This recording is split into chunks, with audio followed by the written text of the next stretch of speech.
Anybody else out there obsessive about not wasting things? Yeah, a few of you are being honest. That's good. That's good. We can do a therapy session after this. It's probably something from your childhood, like it is mine, I'm sure. Yeah. Yeah, we're big on leftovers at my house. Well, I should say I'm big on leftovers at my house.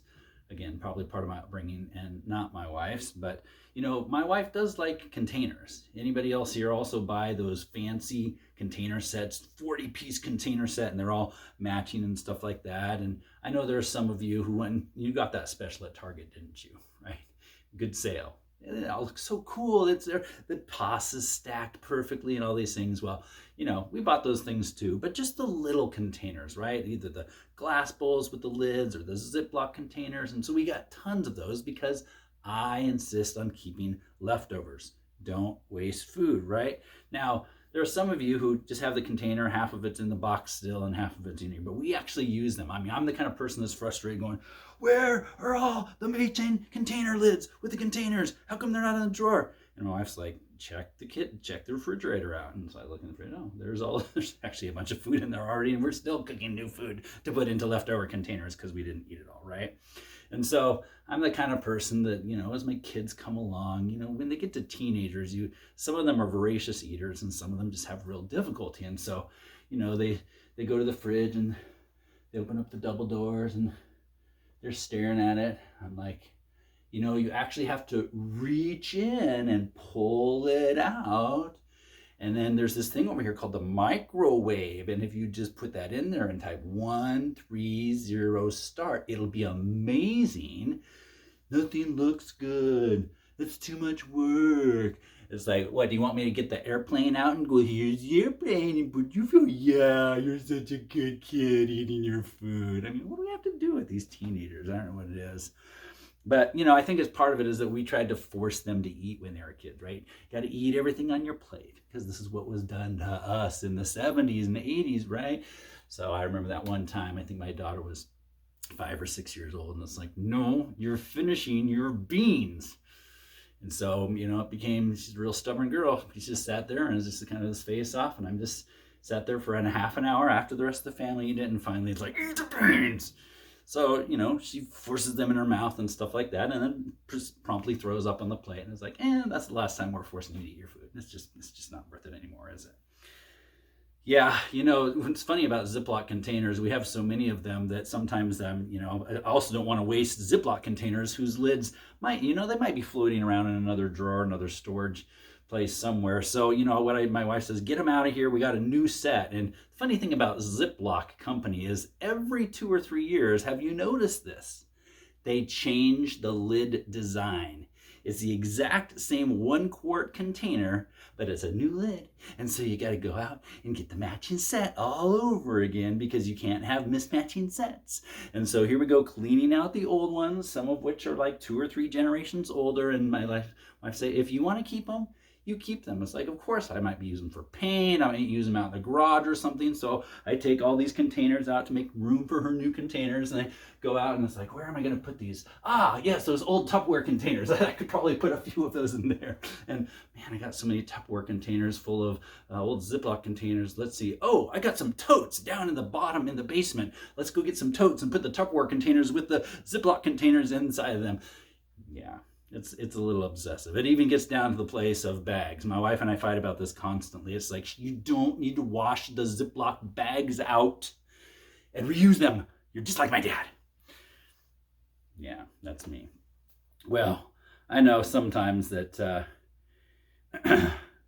my kids are actually hungry enough to eat something, and then they pull it out and they pop it out and I go, you can't eat that one. Why not? You want me to eat the leftovers? Well, we just had that one last night and there's some that's 4 or 5 days older. You need to eat that stuff first.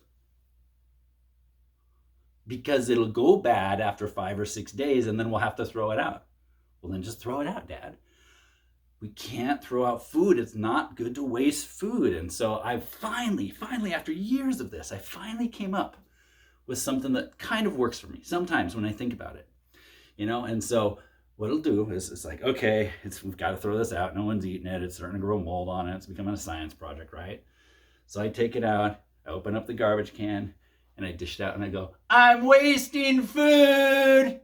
Did everybody hear that? I'm wasting food. Okay, Dad, go ahead and waste food. It's all right. You're going to be okay, okay? It's all right. It's all right, Dad. True. I really do that. It just does something mentally for me. But it's funny because I've been the one standing in front of the refrigerator before. It's like I'm looking at stuff and my wife comes along and she's like, hey, you just got to put it in and grab. Yeah, I know. I'm trying to figure out which one is 7 days old and which one is 10 days old so I don't get sick eating it. And she's like, throw it out. Okay, I'm wasting food. But I do this at the office too. I mean, I'm the goat. I'm the guy in the office that comes to the refrigerator, and if something says fair game or community food or something like that, I'm the one that's like, oh, I forgot to bring a lunch today, and scrounging around in there. But this has bitten me in the butt quite a few times. I'm the one that's like, nobody puts on it 7 to 10 days old or the date that it was put in there. So I'm just like kind of eating, smell it first. Maybe not. I don't even smell it. I'm just so hungry, just eat it, right? Well, we have this one guy in our office. He does not eat leftovers.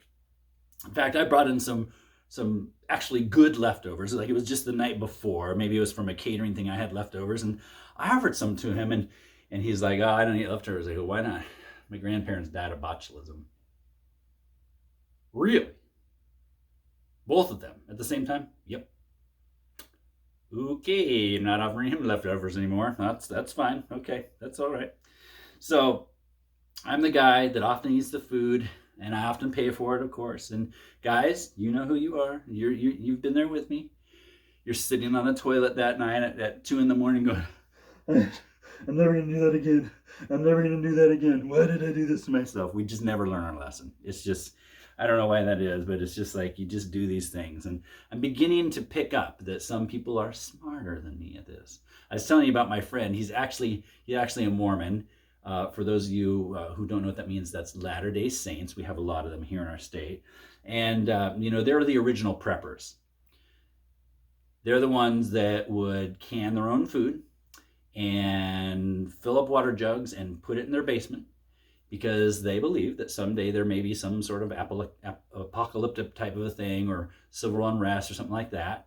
And they're going to come out and bring all those things and serve the neighborhood and share their message with them. I mean, it's a very admirable thing and very noble thing to do. And, there's people that do that are not LDS, and we call them wacko, right? They live all in North Idaho.